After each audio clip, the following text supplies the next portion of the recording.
Hello, my friends. It's Monday, May 19th, 2025, and I'm your host, Radical Russ Belville, your Red State refugee. And welcome to the Radical Russ Show, coming to you from Rolla J Studios in my undisclosed mountain hideaway in the beautiful state of Jefferson region of Southern Oregon. And it goes down smooth. Hey! On this week's program, Joe Biden's cancer diagnosis reignites speculation about his health during his term in office. Trump's Qatari bribe plane finally makes Schumer take action. A brain-dead Georgia woman is forced into birth slavery. School boards all over America, including mine, are MAGA infested. How the housing crisis is affecting Oregon and California. 2 more reasons to boycott Idaho and avoid the Handmaid state. And a radical rant on anti-Semitism versus transphobia. But before we get to all that serious stuff, I've got to break the great news here at Rolla J Studios that we have puppies! That's right, we've got puppies, Chihuahua puppies, 5 Chihuahua puppies born on May 16th. Actually, 4 of them born on May 16th and 1 born at 1 in the morning on May 17th. It was a long night here at Rolla J Studios watching my beautiful little Chihuahua puppies being born from their mom, Susie Q, and their daddy, little Kenny Chihuahuas here as well. So they're just adorable. You can see pictures up on my feed at radicalruss.com on Blue Sky, and I'll have a post up at radicalruss.com as soon as I get to it, and they'll be ready for adoption sometime around 4th of July, we suppose, maybe a little later. So if you're interested in a healthy, beautiful Chihuahua puppy, please let me know.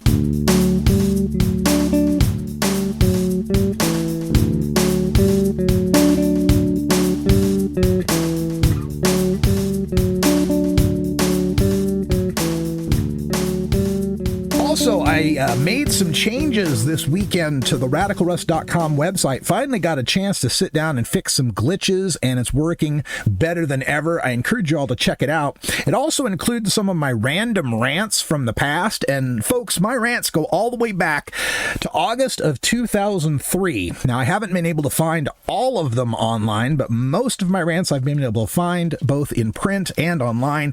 And I've put them at radicalruss.com. And as I was surfing through some of the random rants, one came up from 20 years ago. It was June 1st, 2005, and it was lamenting how I was just about to head to my 20th year class reunion, and I was all upset because I was 6 foot, 280 pounds. Oh my God, I totally forgot that I actually weighed 280 pounds at one point. I remembered 260. I had forgotten 280. So yeah, I was 280 for my 20-year class reunion. Then I got down to 240 for my 30-year class reunion. As we're hitting my 40th year class reunion this next month, I should be down to 200. Folks, at this rate, by my 50th class reunion, I'll only weigh 160 pounds, and by my 70th reunion, I'll be dead. I'll have wasted away. So no more Radical Russ.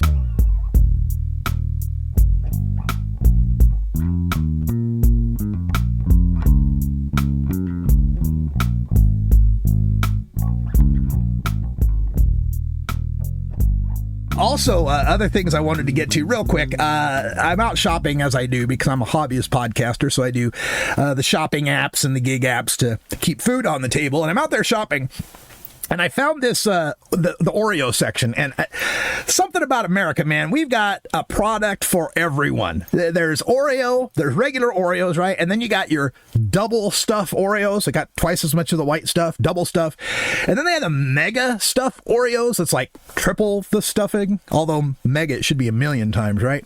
Regardless, I saw one the other day that was like the most stuff. It was called Oreo, the most stuff. And the package declared that it's the most stuff you'll ever have between 2 Oreo cookies. I don't want to limit our American capitalism. I think if they want to come up with an Oreo that comes in a Pringles can, where there's 1 cookie on the bottom, 1 cookie on the top, and everything in between is stuff, and call it, I don't know, Giga Stuf, Terra Stuff, let them do it. More Oreos for everyone. And speaking of a product for everyone, the other product that caught my eye the other day, because, you know, I have to do shopping for everyone, and I end up shopping sometimes for feminine products that, of course, I would never have purchased. And so the person I was shopping for had me shopping for them to get some Monistat 3. for the vaginal yeast infection, the Monistat, right? And so I go and find the thing, and I'm thinking, Monistat 3, didn't it used to be Monistat 7? Oh, okay. So I get to the aisle, and there on the aisle there is not just Monistat 7 for 7-day relief, and Monistat 3 for 3-day relief, but there's also a Monistat 1 for 1-day relief. So, ladies, no matter how long you'd like to keep your yeast infection going, they've got a product for you. I don't know about me. If it was me, I would think that 1 day was like the end goal of this product. You'd have figured, like, by the time they came out with Monistat 1, they wouldn't need any Monistat 3 or Monistat 7. But I don't know. Maybe some of you out there are like, curing my yeast infection in 1 day, that's just way too quick. I don't know how it works, but there you go.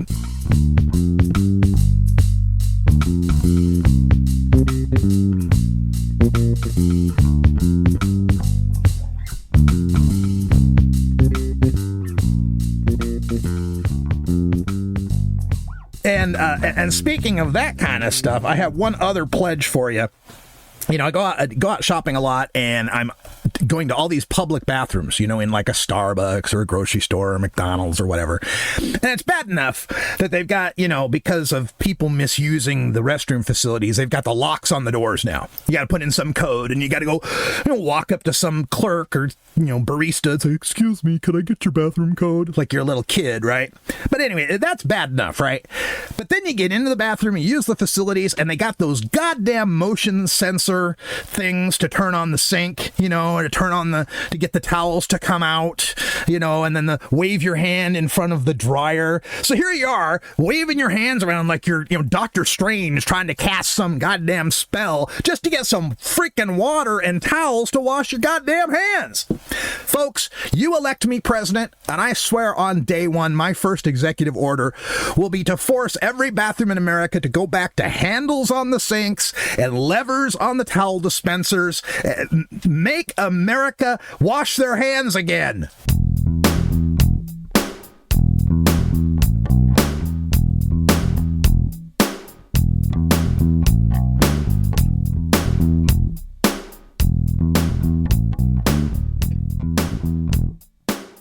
By now, I'm sure you've all heard the terrible news that former President Joe Biden has been diagnosed with an aggressive form of late-stage prostate cancer that has metastasized to his bones, which is never a good sign. And we wish Joe and Jill all the best and hopes for a great recovery for him.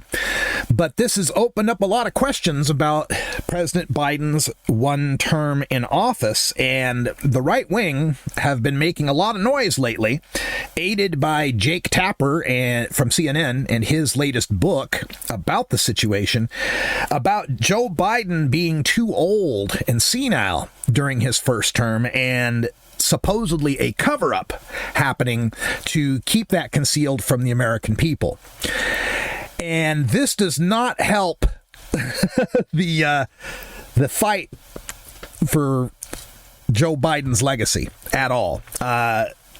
Many people were very concerned about President Biden seeming to be senile, seeming to have lost a step, maybe not being all there cognitively. And there's been a lot of speculation that the folks in the White House were keeping this covered up or keeping it hidden from the American public. And when that debate happened, of course, they could no longer cover it up. It became obvious to the American people that Joe had lost a step, that he had become a little bit behind the times.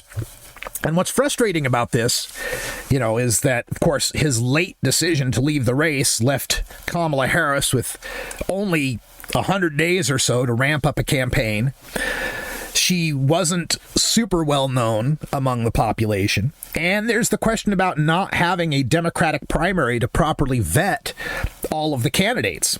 And sure enough, we ended up with Kamala Harris, which the way it all broke down, as late as it broke down after the debate and after the primaries had concluded, there really wasn't many other options than to have Kamala Harris move into the role.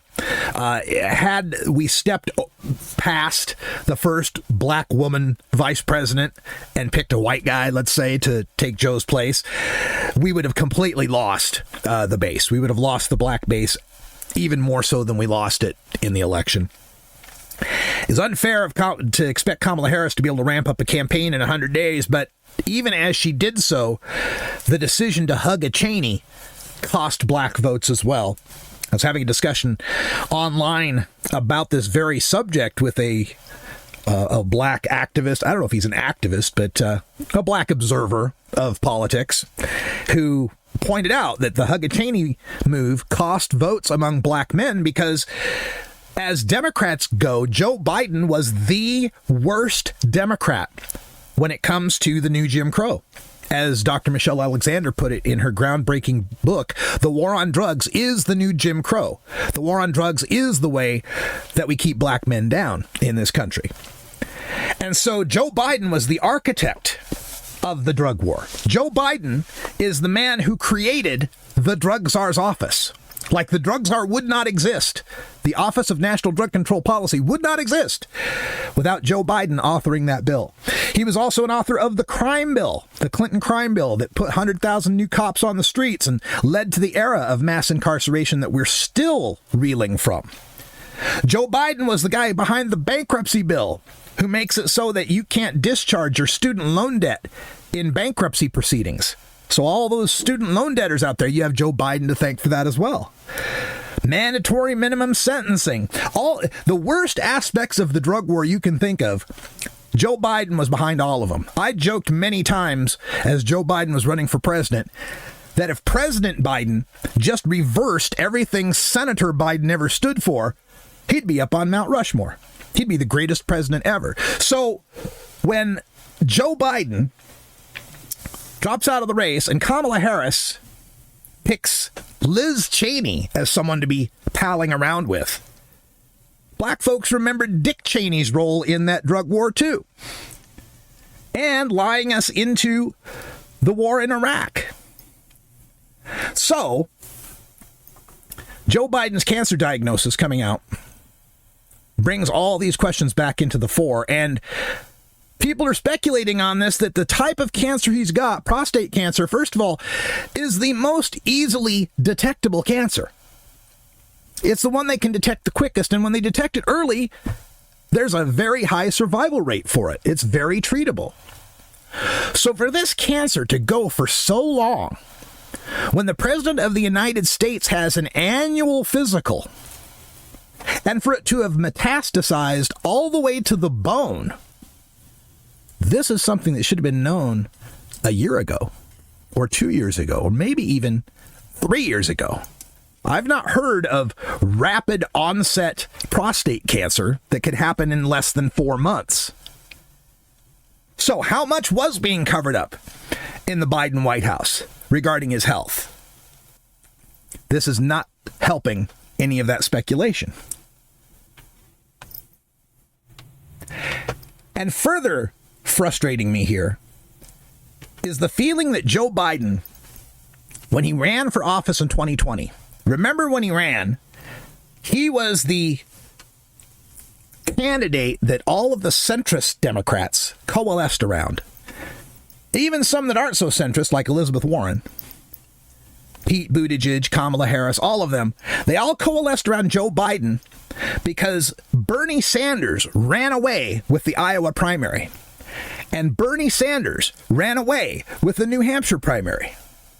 And that's when Clyburn, out of South Carolina, third in line in the octogenarian Democratic leadership, marshaled all the forces to coalesce behind Joe Biden, the guy that he believed could win, the guy that could derail the socialist candidacy of Bernie Sanders, what we really needed in this country after Donald Trump. So everybody coalesced around Joe Biden, who kept saying he would be a transitional president, that he would be a bridge to the future. Now, he never came out and explicitly made a one-term pledge. He never explicitly said, I will only serve for one term and then pass the torch. But everything that was framed around his running gave that impression.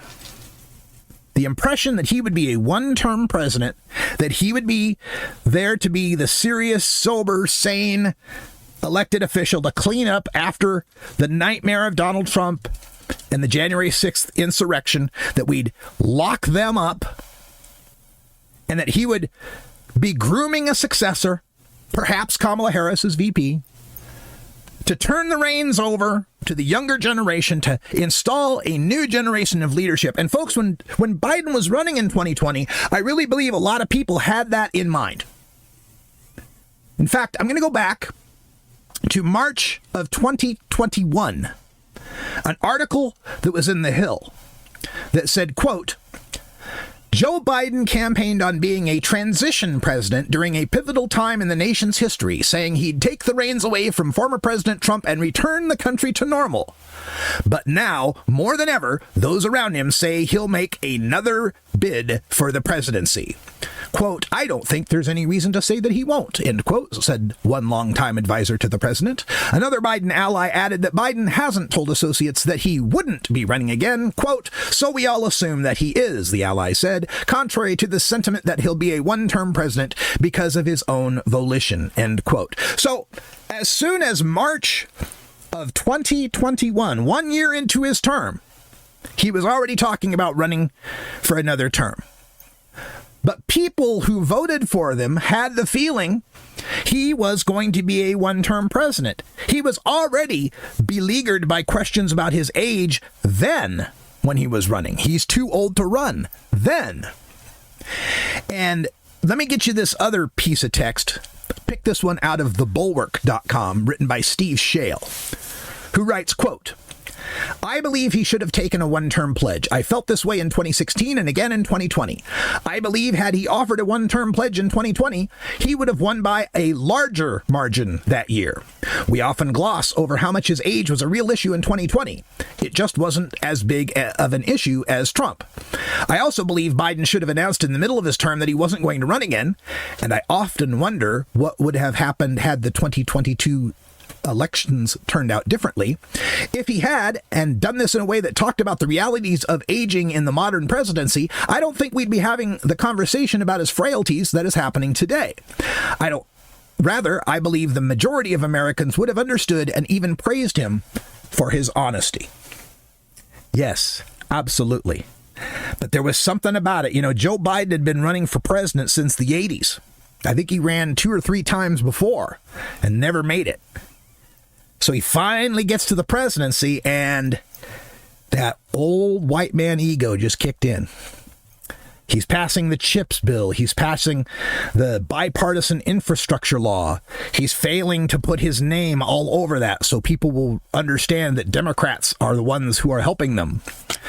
Regardless, he was a fantastic president. He did some amazing stuff, the Afghanistan withdrawal notwithstanding, even though that needed to happen, and it was something that was scheduled by Trump. But as presidents go, one of the better presidents of my lifetime, at least legislatively speaking. But he couldn't get out of his own way. He couldn't subsume his own ego. He thought it was going so well, he should have another term. We don't want to stop the progress we're making now. Let's have another term. And in doing so, doomed this country to another 4 years of Trump.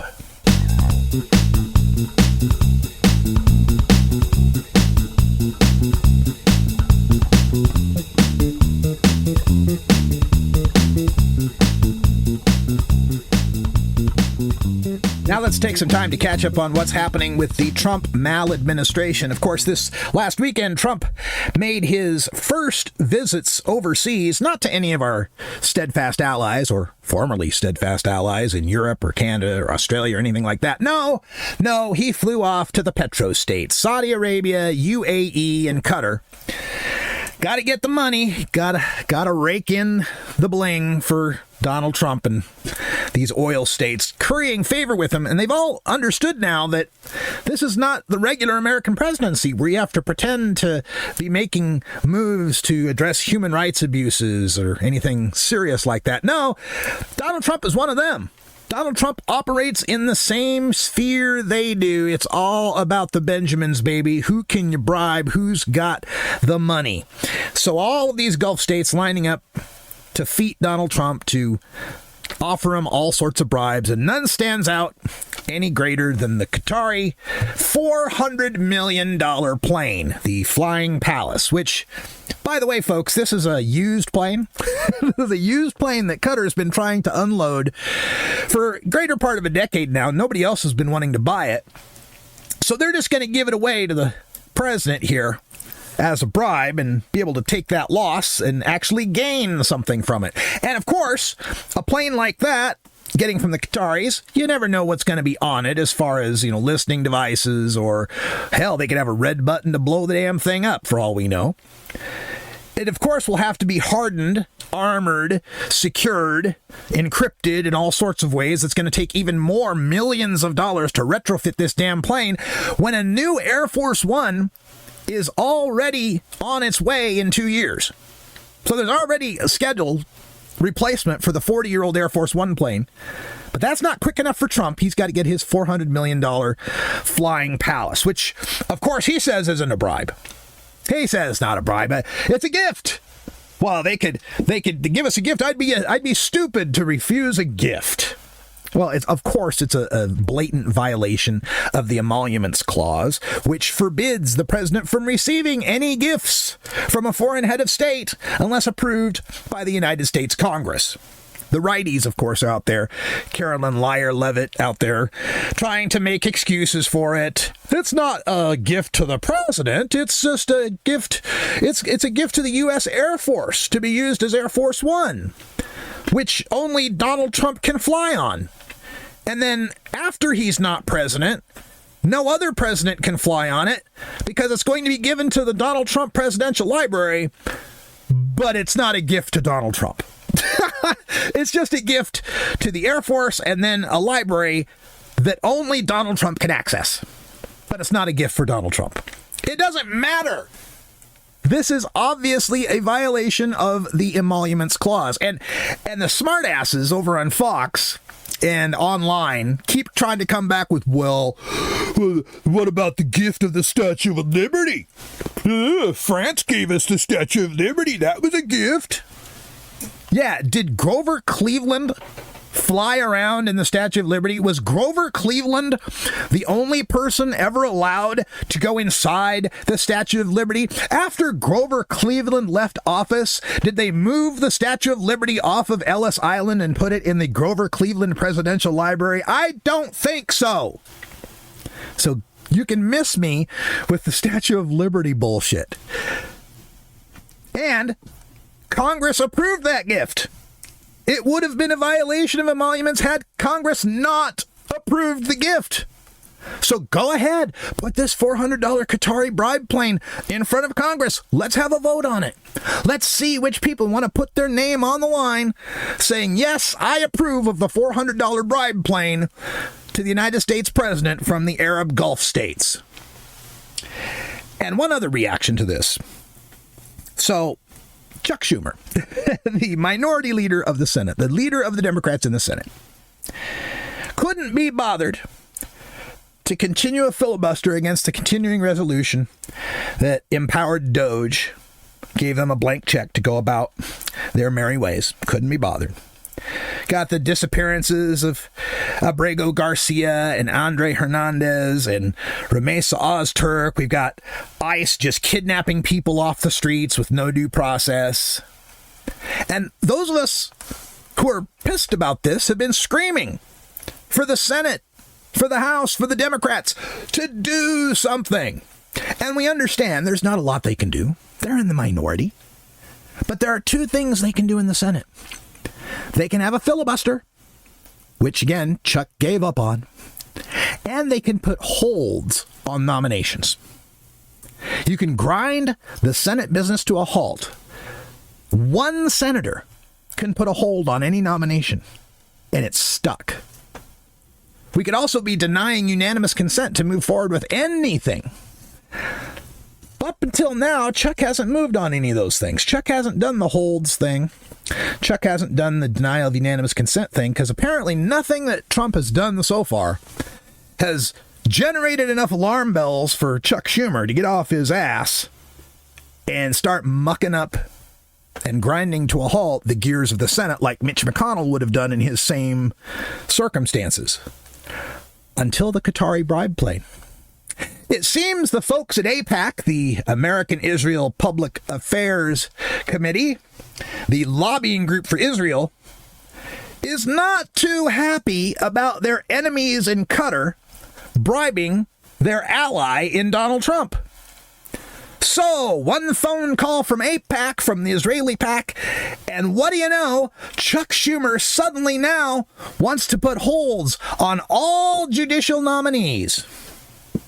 Yeah, it wasn't Abrego Garcia, it wasn't our rights, the chance that we might be renditioned to a El Salvadorian death camp. It's not Robert Kennedy destroying our vaccinations. It's not Doge destroying our scientific capabilities and causing a massive brain drain. None of that got Chuck Schumer to move. But boy, one phone call from Israel, one phone call from AIPAC, and Chuck's riding again, shutting down the Senate. Well, I guess I'm glad something got Chuck to move. Another thing that I read online as I go through this, people decrying Donald Trump and whatever is the latest thing that he's done. And there's a point that they'll say, well, one day he'll be gone. Is today the day? I wake up every day looking at the obituaries. Is today the day? Someday he'll be gone and we'll all dance in the streets.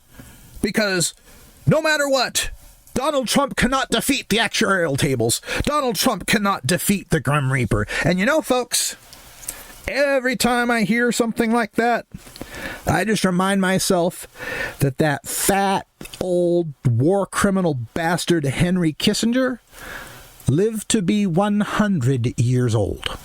Keep that in mind when you think about 78-year-old Donald Trump. And as far as renditions go, too, there were some hearings that went on in the Congress this week where they had Kristi Noem, Canacide Kristi, cosplay Barbie from DHS there. And they were grilling her about the concentration camp in El Salvador and everything that's going on these days with ICE agents who are abducting people in the streets, wearing balaclava masks, gaiters around their face, not displaying badges, not displaying official uniforms. And the congressperson that was grilling Kristi Noem points out that there are fake ICE abductions going on now.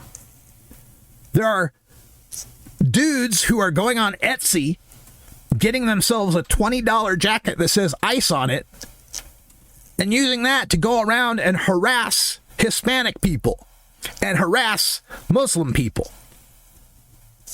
And the congressperson brought this to Kristi Noem's attention. Do you realize this is possible? That this is happening?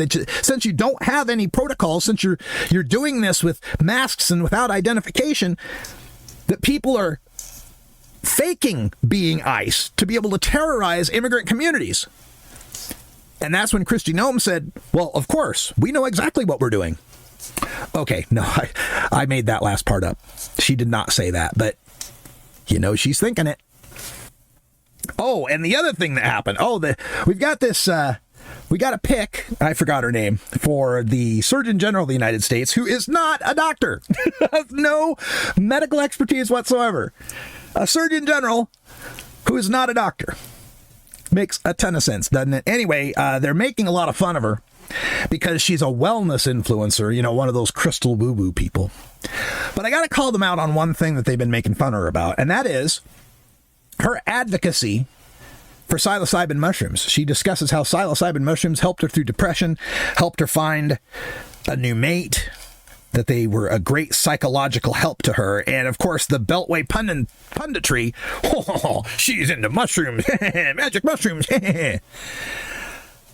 There's plenty of reasons to disqualify this woman for Surgeon General. Not having a doctorate degree is probably the greatest of them. But her advocacy for entheogenic substances is not one of them. We could do a lot by having a Surgeon General who recognized the power of cannabis and psilocybin and MDMA and ibogaine and many other substances that have been criminalized in this war on those people with certain drugs that Joe Biden was the architect of. Lots of things that we are denying, lots of remedies and cures and treatments available out there for people. Just the treatments with psilocybin and alcoholism alone. It's just incredible. Having grown up with an alcoholic father, I can tell you that we would have looked for any cure for that. And how it's helping people with PTSD and severe traumas. So discount this woo-woo person all you like, but don't discount her just because she advocates for magic mushrooms.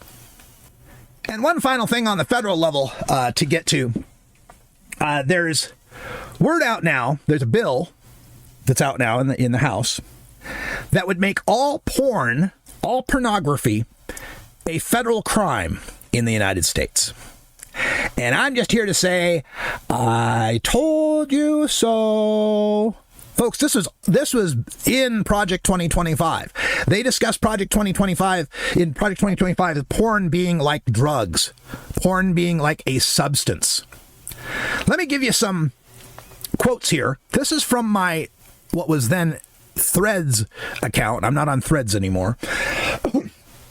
Back in 4 months ago, I said a functional opposition party would have informed voters that Project 2025 claims that pornography has no First Amendment protections relating to free speech and refers to it as addictive as any illicit drug and as psychologically destructive as any crime. That's what Project 2025 said about pornography. And as I said 4 months ago, the octogenarian Democratic leadership can't see porn as popular adult entertainment that makes up as much as a third of all internet traffic. And porn is the canary in the coal mine of free speech. And there's no way they can be seen defending it. They see it as icky. Ooh, we can't defend porn. It's icky.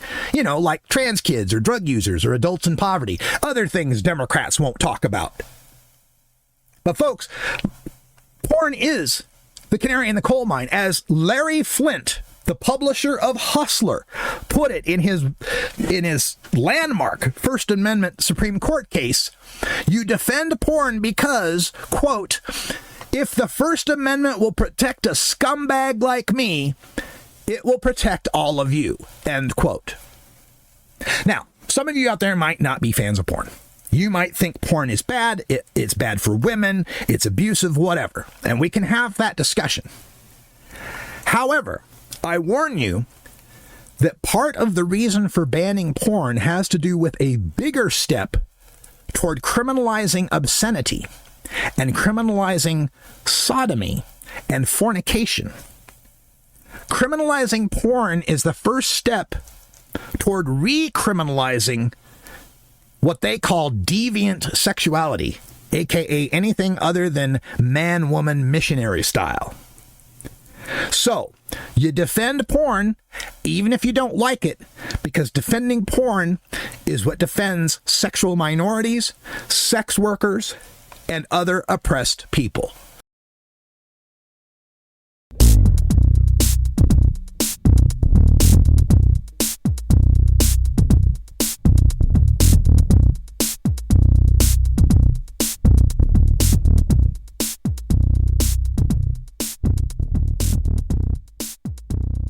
I'm furious about this story coming out of Georgia, where a pregnant woman who is brain dead has been hooked up to life support because she went brain dead at 9 weeks pregnant. And the state of Georgia, like the state of Idaho, has a 6-week abortion ban, with exceptions only for a reported rape or reported incest or threat to the health of the mother. And since the pregnancy is not threatening the mother's health in any way, her condition is stable, brain dead, but stable, they are forcing this woman to stay on the ventilators, on life support, to be a human incubator for her fetus, against her family's wishes. And there's so many layers to this story to get to. First of all, let's just put it out there. She's a black woman, okay? And why that is relevant is because this woman, 30-year-old Adriana Smith, last February, she was experiencing severe headaches, and she was 9 weeks pregnant. Severe headaches, 9 weeks pregnant. She goes into the doctor, goes into the hospital, and as often happens with black women and women in general, the doctor feels her concerns are overblown. Oh, you just have some headaches. Oh, it's no big deal. Here, take 2 aspirin and call me in the morning. She was released and given medications, according to the NBC report. The hospital did not run any tests. The hospital did not run any scans on this woman with severe headaches, 9 weeks pregnant. 1 day later, the very next day, her boyfriend finds her gasping for air and gargling, dying right in front of her, right in front of him. So he rushes her to the hospital, and she's been declared brain dead. She had a CT scan done, finally, and the CT scan showed multiple blood clots in this woman's brain, ignored by the hospital when she complained about her severe headaches. She's been breathing through machines for more than 90 days. Her mother says, quote, "It's torture for me. I see my daughter breathing, but she's not there," end quote. The hospital plans to keep this woman on the ventilators, on life support, until 32 weeks of pregnancy, when they feel the boy would be able to survive the birth by C-section. So this infuriates me, because the family has not been given a say in this matter. And they haven't even said whether or not they would have agreed with the whole idea of keeping her body alive to incubate the fetus. They're upset they haven't even been given a choice. She says, quote, "It should have been left up to the family. I'm not saying that we would have chosen to terminate her pregnancy, but what I'm saying is we should have had a choice." Yeah, you should have a choice, because in America, a pregnant woman, a brain-dead pregnant woman, has less right over her body than a corpse. Let me explain. Let me explain how this works. If I went out and got in a car wreck and was killed instantly, but my organs were salvageable, my kidneys are still good, my lungs are still good, my heart's good, my spleen, my liver, all that stuff's good, right?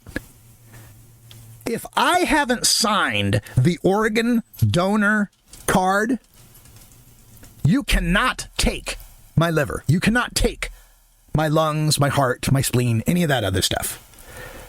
Even though I'm dead, you cannot take those body parts from me.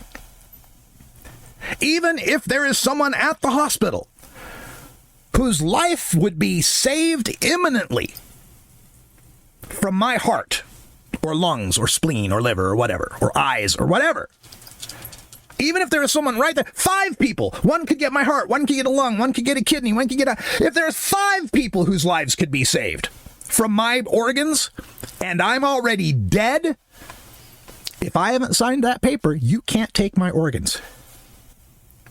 So I have complete authority over the dispensation of my body after my death. But this woman, Adriana Smith, does not have control over her uterus. One organ. Because there's an organ in her body that could save the life of a potential human, not even an existing human who needs like a liver transplant or a lung transplant, someone who's an actual living, breathing human being with a social security number, that person would die waiting for my liver if I haven't signed a paper. But a 9-week-old fetus can lay claim to a brain-dead woman's uterus. Make that make sense to me.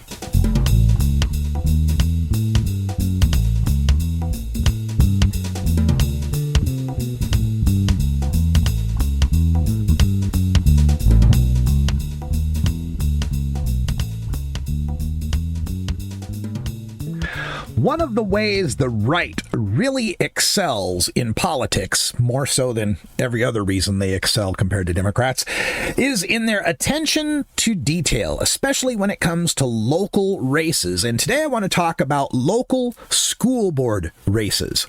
This is where all of your book bans and anti-trans sports things start to percolate in the MAGA sphere, is at the local school board level. And these local school board elections are oftentimes held at odd times of the year and odd years, and you may not know one is coming your way. Like me, I had no idea that tomorrow is a school board election here in Josephine County, Oregon. Now, I live in the undisclosed mountain hideaway here in Josephine County, and our local school board is called the Three Rivers School Board. So I happened to be doing my regular shopping, and I saw the local newspaper, the Daily Courier, which had a story up about a book ban. It has to do with this book called Tricks. Now, I'll be honest, I've not read the book, but it's a young adult book and apparently deals with some themes of a sexual nature. And as far as teenagers go, there's all sorts of things that I think the adults freak out a little too much about kids knowing. Like, I think teenagers know far more than we give them credit for, and we try to shield their innocent little minds that haven't been innocent since about age 10. So I think it's a much ado about nothing, but I will always offer my disclaimer that I have no children. So maybe I don't know what the hell I'm talking about, but anytime I see someone talking about banning books in high school and middle school libraries, that's an obvious red flag for me. So the story goes on to talk about this book, Tricks, that is going to be reviewed again by the Three Rivers School Board because of its controversy. And in the story, let me just read the story from the Daily Courier. Quote, following a process that has been in place for years, all 9 books have been reviewed by school-based committees, which recommended all 9 titles be retained, including this one, Tricks. According to the district, the review committees included parents, the district said. The person who challenged the book, a retiree named Rick Nelson, who is currently a candidate for a seat on the school board, was not satisfied with the process and has appealed the decision to retain Tricks to the school board, the district said. All right, so you got a parent-led council that already reviewed Tricks and 8 other books and said, hey, these are fine for teenagers, no big deal. This guy is not good enough for him. So he decides he's going to appeal this thing, this little busybody named Rick Nelson, who's running for school board. And I thought to myself, oh, good. Now I know who to vote against for school board. So I get home, and here in Oregon, we're all vote by mail. So you get your ballot in the mail. So I get home and I go to the my little post office box, and sure enough, there's a ballot for me and for my lady love, our mail-in little bubble sheet ballots. And I took out the ballot, and it's one of these special elections, right? We're in the middle of May in an off year. And so 3 of the 5 positions are up for voting, and all 3 positions have opposition. The rest of the positions listed on the ballot for, water commissioner and, fire board manager and all that, everybody else is running unopposed. And my rule is, if you're running unopposed, I don't vote for you. Like, you're winning anyway, you don't need my help. So I just leave those blank. But the 3 position for school board, I got to know who to vote for, and already I got Rick Nelson on my list as the first guy to vote against. Now, as I've been driving around town, I've noticed Rick Nelson signs, And I've noticed other signs that have the same basic template or format. So I figure those must be all the Republican-backed people or the MAGA-backed people. They're all backed by some same group because they all have the same kind of sign. So they must be trying to put in a whole raft of these MAGA people to get into the school board. So I got to know who are the other two to vote against. Well, that's where Parents' Rights in Education comes in. There's a website out there, and this is the MAGA folks that are trying their best to install white Christian nationalist theocracy in this country. This is their little website for taking over school boards. They, of course, dress it up in the language of freedom and parents' rights. Okay, so I go to parentsrightsineducation.com, and this is where all the Ricks and Karens gather to lament that Marxist doctrine, critical race theory, and gender identity ideology in schools produce anti-American, anti-white, and anti-capitalist sentiment among students. Yeah, you really should read their About page. It's amazing. So, yeah, this is all the MAGA folks. This is the Karens out there who want to ban books, want to ban Catcher in the Rye, that kind of stuff.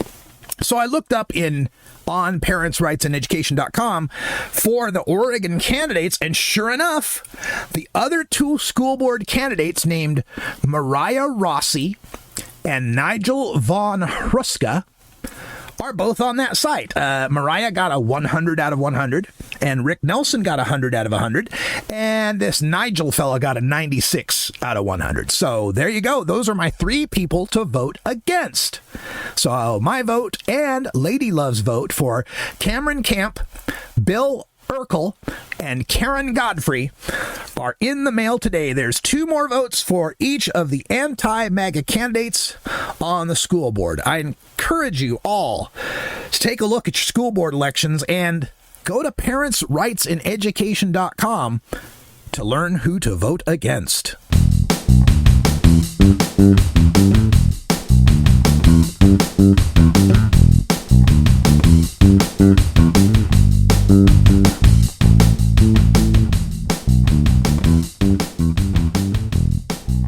Got a couple of stories here from the West Coast with respect to our continuing affordable housing crisis in this nation. Headline out of California says that Governor Gavin Newsom is calling for a ban on homeless encampments. And of course, this homeless encampments ban is made possible thanks to a Supreme Court decision that came right here out of Josephine County. The Grants Pass decision, the city of Grants Pass, which is the closest city and the largest city in Josephine County, sued and made it all the way to the United States Supreme Court to discuss the law that had previously said you can't lock people up who are homeless if they got nowhere else to go. It's cruel and unusual punishment under the 8th Amendment, and the Supreme Court decided, nah, it ain't so cruel. You can go ahead and throw them in jail if they got nowhere else to go. So that latest decision has rocked Grants Pass and the West Coast, and now Gavin Newsom appears ready to take advantage of it by calling on cities to ban homeless encampments. Now, I do have one issue with homeless encampments that I'll get to, and it has to do with my advocacy for disability rights. In my time working in medical marijuana, I met a lot of disabled people. A lot of folks using chairs and walkers and canes. In fact, the name of my studio, Rolla J Studio, comes from my buddy Rolla J, Jay Rivera, who's a wheelchair activist in California. Been fighting for medical marijuana rights for a long time. And so we named the studio after him, Rolla J. He actually donated the first audio board I ever used for podcasting. So thank you, Jay. Appreciate that. But anyway, my knowledge of this issue and the accessibility problems that handicapped people face in their wheelchairs should not be ignored. And many times, especially in large cities like Los Angeles, these homeless encampments end up setting up on the sidewalks. And there's no way for anyone, it's hard to even walk past them, much less roll a wheelchair past them. Now, that's not me saying we should lock people up.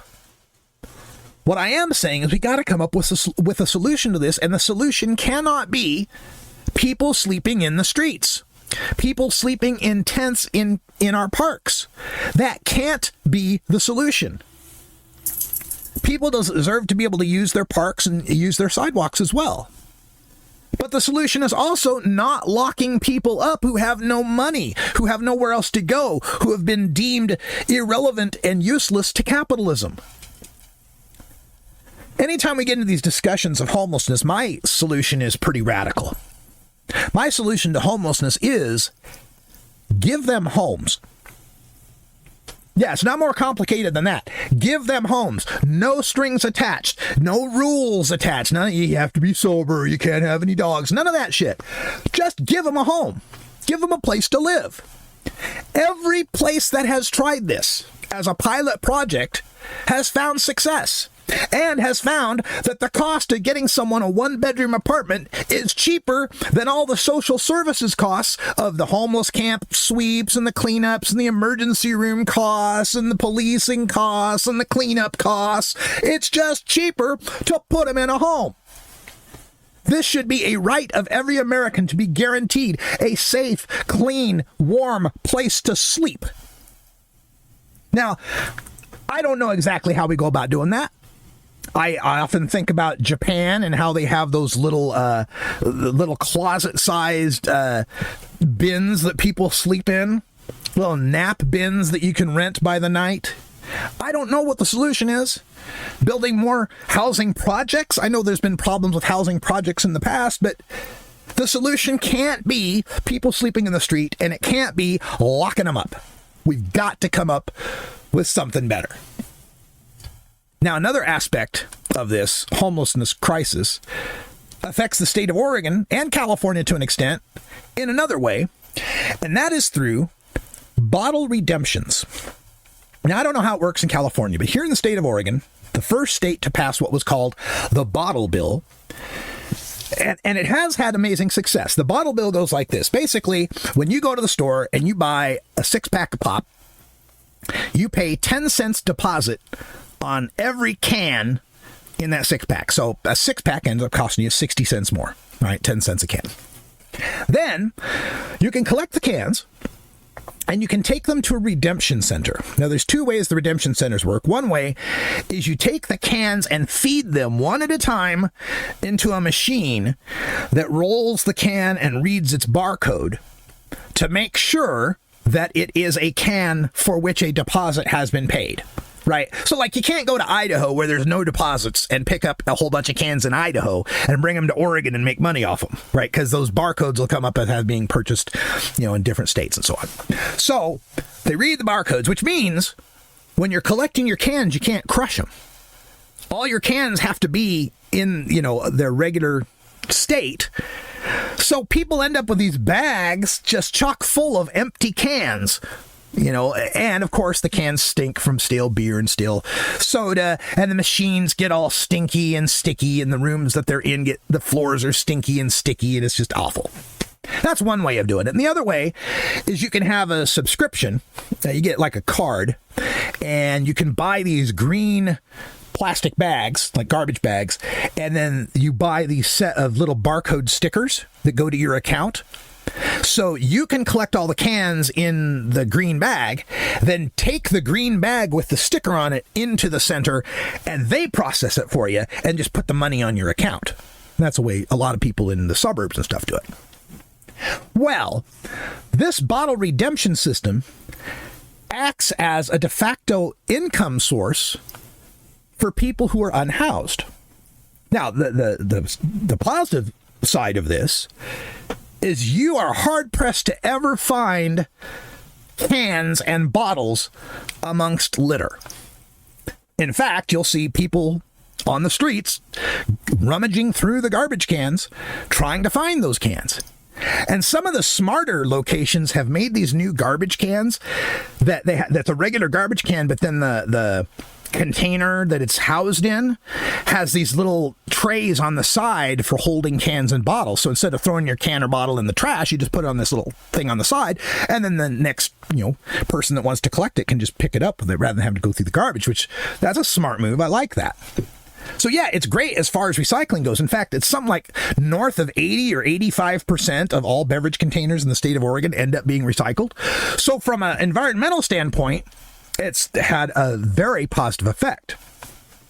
Now let me talk about the negative effects, because that's where this story comes in the state of Oregon, where they're talking about making changes to the bottle bill, because by the law, any place that sells these bottles, beverage containers, must also redeem them. And they must redeem them whenever they are open.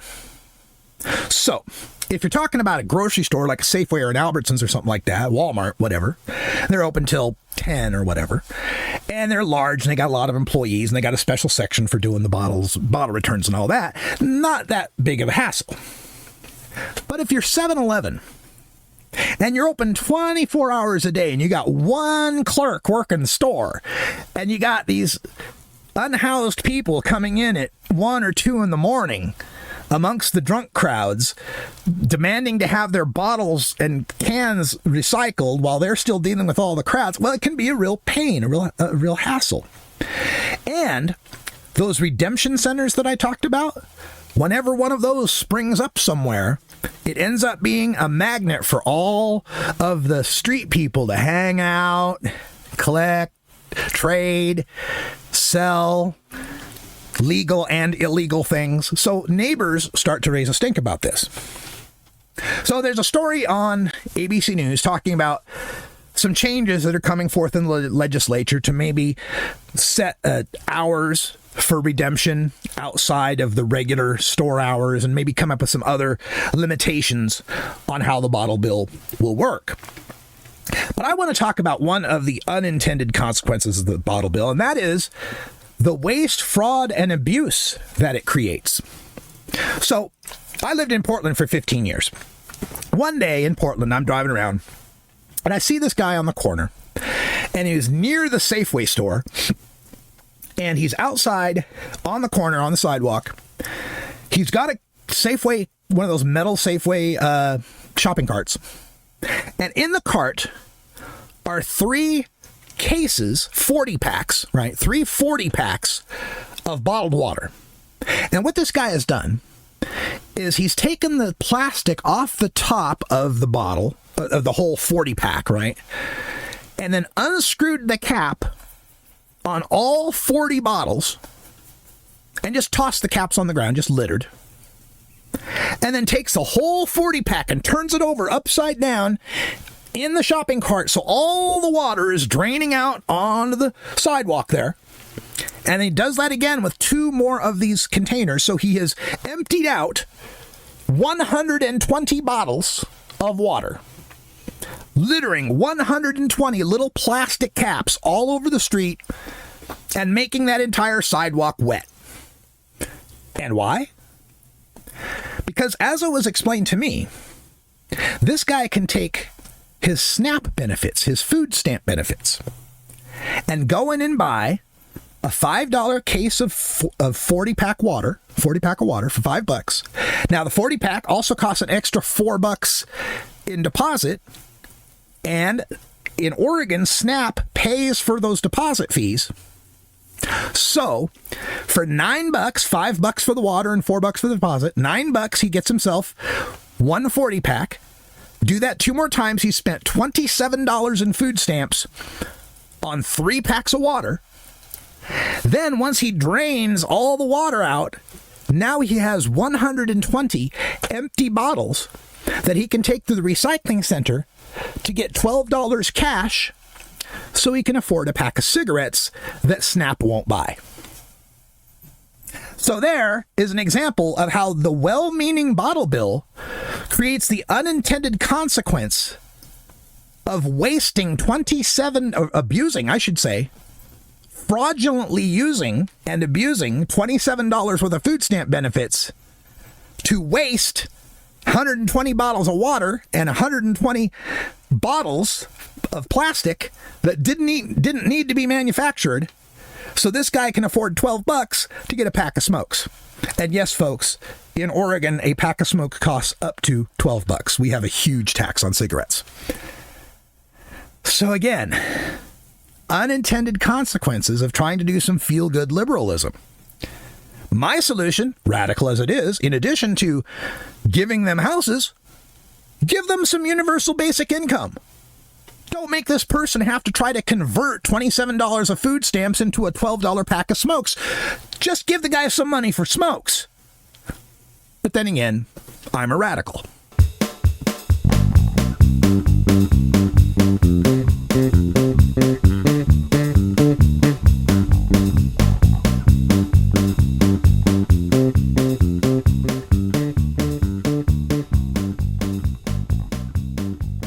All right, folks, that sound means it's time for our regular Boycott Idaho segment, the segment where I remind you all the reasons you should avoid the Handmaid state.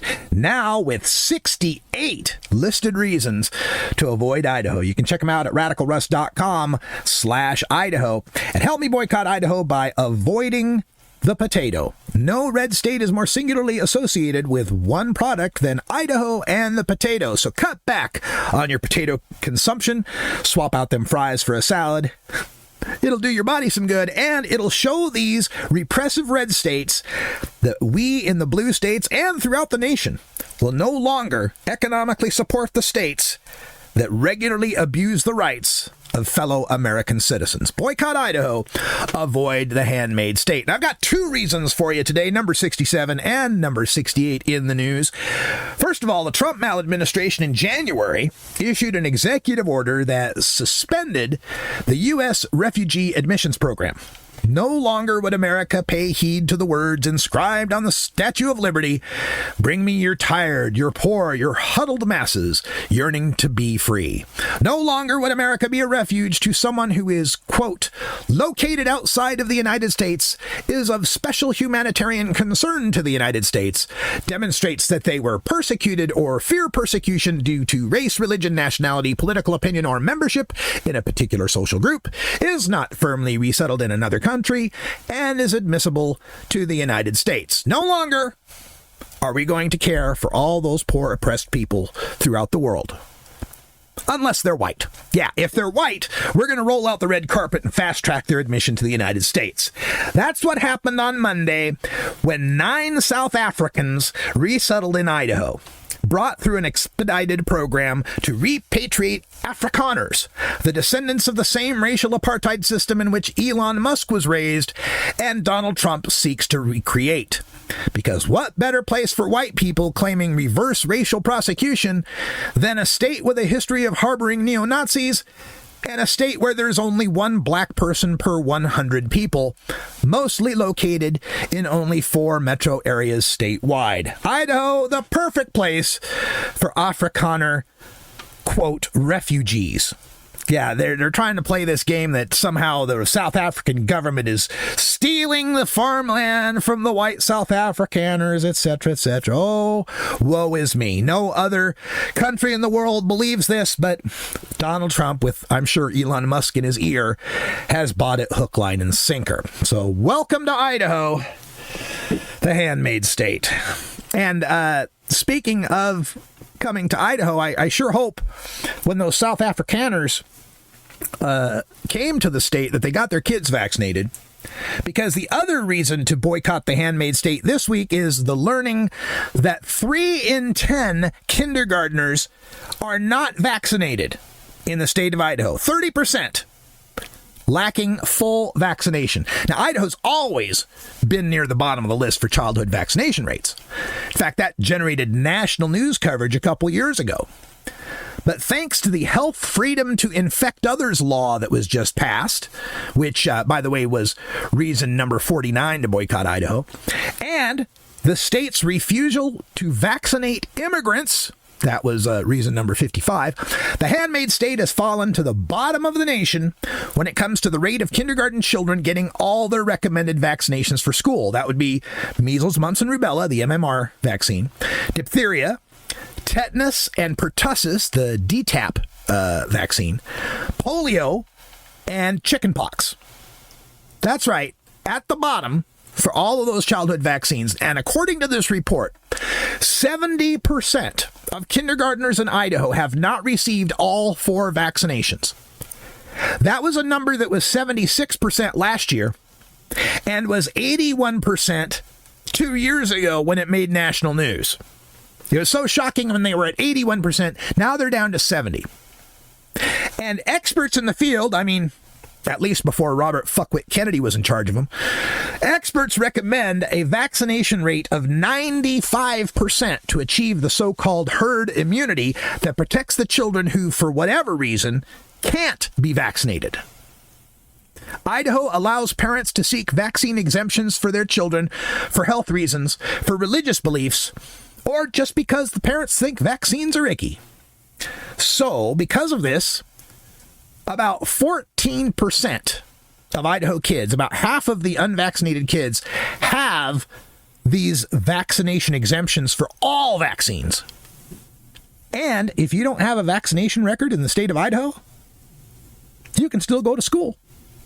Yeah, the law there does not allow the schools to refuse any kid if they're not vaccinated.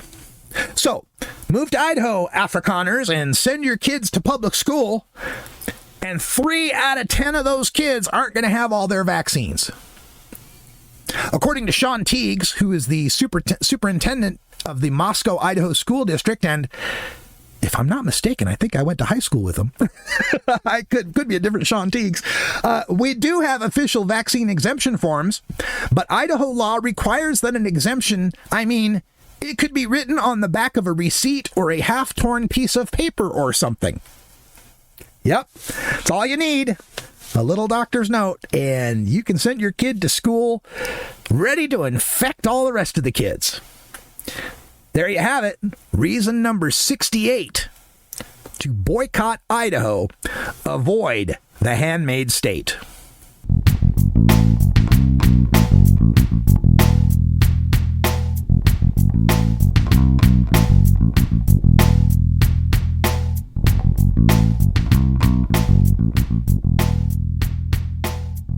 Today in the Radical Rant, I want to talk about a couple of subjects that I've been thinking about lately. Anti-Semitism and transphobia. So both are terrible examples of hate and prejudice, judging a group according to stereotypes and treating them badly because of it, abrogating their civil rights, threatening them, causing terror to their community. There's a lot of similarities that are going on. And both of these are a lot in the news lately. So I want to discuss a little bit about this, and it's because while they're similar, there's one major difference in this. So when it comes to anti-Semitism, it's wrong to discriminate against Jewish people. It's wrong to advocate various tropes and stereotypes about Jewish people being, money grubbing or, they killed Jesus. There's a lot of these different stereotypes that are out there. Shocking, and they're wrong, and they're terrible. And all forms of anti-Semitism should be condemned. We shouldn't hate Jewish people for being Jewish, for worshiping the way they choose to worship, for their ethnicity. It's wrong to be prejudiced and discriminate against the people. However, when it comes to fighting anti-Semitism, nobody ever requires me to believe the Jews are God's chosen people. When I'm fighting anti-Semitism, nobody requires me to believe that Moses actually received the 10 Commandments on stone tablets from a burning bush and had the power to part the Red Sea with his staff. I'm not required to believe in Judaism to defend Jews. I'm not required to believe in Judaism to fight against anti-Semitism. All I'm required to believe is that Jewish people have the right to their religion. Jewish people are who they are by their ethnic identity in many cases. An immutable fact of life. Some of them are Jewish people because they chose Judaism. They converted to Judaism. Regardless of the reason they became Jews, what they believe in their Judaism, it is wrong to discriminate against them. It is wrong to terrorize them. But nobody requires me to believe that Jews are God's chosen people. Do you see where I'm going with this? Because when it comes to fighting transphobia, we should not treat transgender people differently for who they are internally, who they are ethnically, if you want to put it that way, or if they just chose that identity. Regardless, we should not subscribe to stereotypes about transgender people, like they're going to attack women in bathrooms or something like that. We can fight against transphobia, but why is it that transphobia requires, that being pro-trans requires me to believe Jews are God's chosen people? Oh, I'm sorry, no. Transphobia requires me to believe trans women are women. It seems that the trans movement is the only movement that requires, out of the people that support it, to believe its ideology 100%.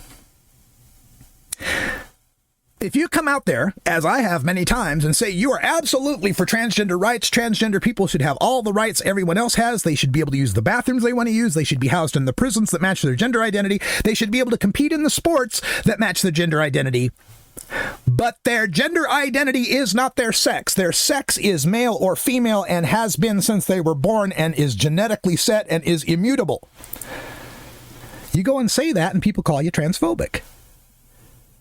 Now, if I come out and say that Jews should not be discriminated against and anti-Semitism is wrong, but I'm an atheist, I don't believe in God and all that Moses stuff is mumbo jumbo, nobody calls me anti-Semitic because I don't believe Judaism. Nobody calls me anti-Semitic because I'm an atheist. But boy, you question trans women are women, and you get labeled a TERF. You're a trans exclusionary radical feminist. You're a TERF. And they call for all sorts of terrible things to happen to you. It's not enough to be able to support their rights in every way. They seem to be demanding that you believe as they believe as well. And that's where, again, I've said this many times, I think the transgender issue goes off the rails, is in trying to force everyone who supports them to believe like them. One example, the whole pronouns thing.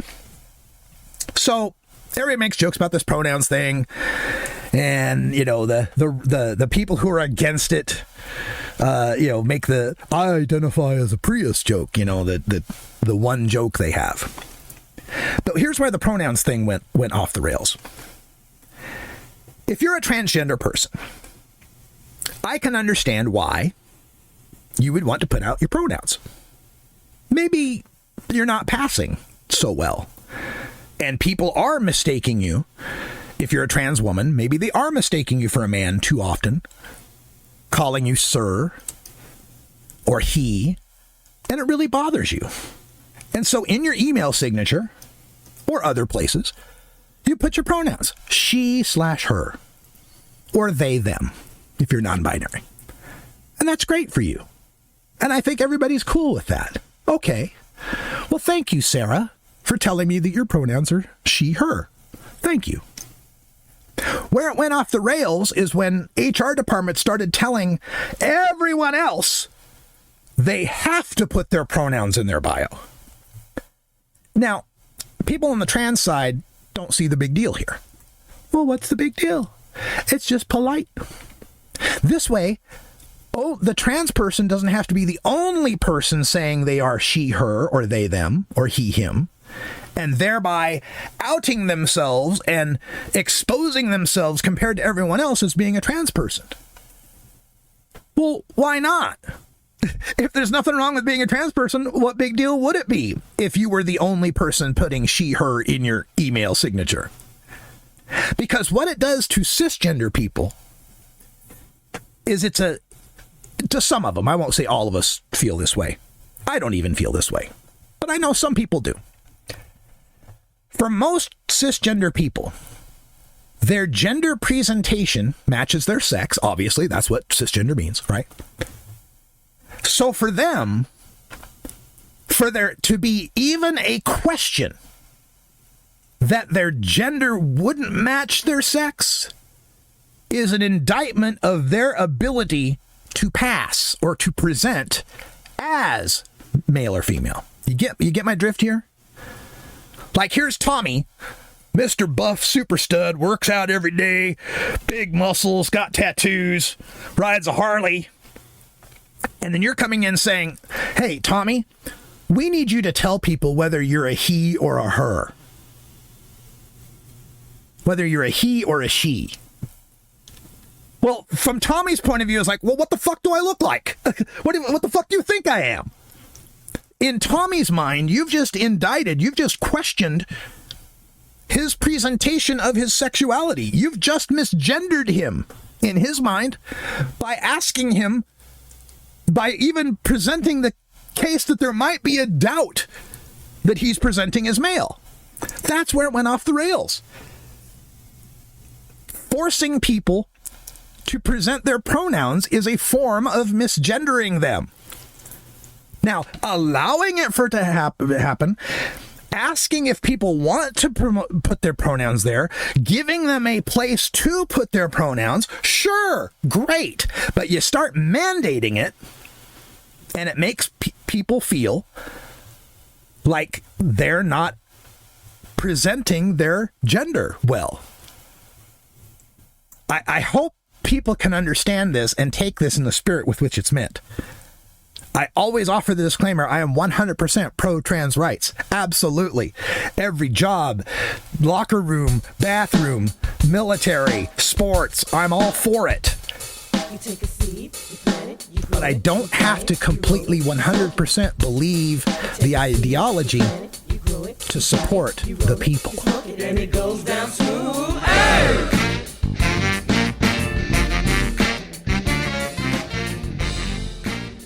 Well, folks, that's all the time we've got for this week. The Radical Russ Show is produced, directed, researched, written, recited, posted, and catered by me, Radical Russ Belville, and governed by Creative Commons Share-alike licensing. My main theme is We Love the Herb by Herbal Nation, and the interstitial music is by me, my bass, and a drum machine. News clips and social media posts are reproduced under fair use copyright laws for commentary and analysis. And now, for our post-credits screen, just want to make a couple recommendations on cable. If you're checking out, I think, what was this on? I think Hulu has the new documentary about Sly and the Family Stone. Questlove directed this documentary. Another great Questlove documentary. He did one on the Summer of Soul as well. This one on Sly Stone is amazing, especially from a musician's point of view. He's got all of like the master tapes, and so you can hear track by track how certain songs were put together and how they evolved over time. Amazing. Highly recommended. Questlove's documentary on Sly Stone. Also, some talk out there about Weird Al Yankovic. John Mulaney made a post calling for Weird Al Yankovic to be inducted into the Rock and Roll Hall of Fame. I want to heartily second that nomination. Weird Al so deserves to be in the Hall of Fame. This guy is the best parodist of all time, no bar none, and plays accurately in so many different genres. I mean, he does rap, he does polka, he does rock. It's just amazing. Some of his covers, I think, are better than the original songs, like Amish Paradise or Gump or It's All About the Pentium. So, Rock and Roll Hall of Fame, get on it. Get Weird Al into the Hall of Fame. Can you imagine the induction concert? Can you imagine, like, the people he's parodied getting up on stage and doing covers of his parodies? Like, get Madonna up there doing Like a Surgeon. That would be amazing. And one last thing, The Handmaid's Tale season 6 is out. I finally got caught up on Handmaid's Tale season 6, and if you're watching it and you don't want any spoilers, turn the podcast off now. Okay, so here's the spoiler. So at the end there, when June is trying to get all the handmaids who are now her little army out of the room from Aunt Lydia, at the very end she's had that big showdown with Aunt Lydia and she's speaking to Aunt Lydia. They got that one guardian there, the one man in his full tack gear with a pistol. He's holding everybody at bay with the pistol and not doing anything else. Like, he's not calling for backup. He's not forcing June or Lydia to shut up. He's just standing there? Really? No, I don't buy it. I don't buy it. That threw the scene off for me completely. And then once, Lydia and June finish their little discussion, and then June is running out with all the handmaids, he's just like watching them go. Oh, see you later. In an authoritarian regime where this guy is the equivalent of the Gestapo and women are chattel, he's just going to sit there and listen to a bunch of women make plans to take down the country? I don't buy it. It's terrible. Take that guy out of the scene. You don't need him in the scene anyway. The whole scene still has tension with Lydia and June. With the threat that Lydia might go and call the Guardians if she doesn't get through this scene well. So, I don't know. That's just my considered opinion on the matter. You can contact me by email at radicalruss@gmail.com. Call my message line at 877-RUSS-420. That's 877-877-420. And reach me on social media on Blue Sky as @radicalruss.com and nowhere else. You can support this podcast financially by donating to Radical Russ on Venmo, Rad Russ on Cash App, or via PayPal on my newly redesigned website at radicalruss.com. Get this podcast on Spotify, Apple Music, my website, or wherever you get your podcasts. Thanks for listening, and until next week, take care of each other. And who wants a puppy?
You take a seed, you plant it,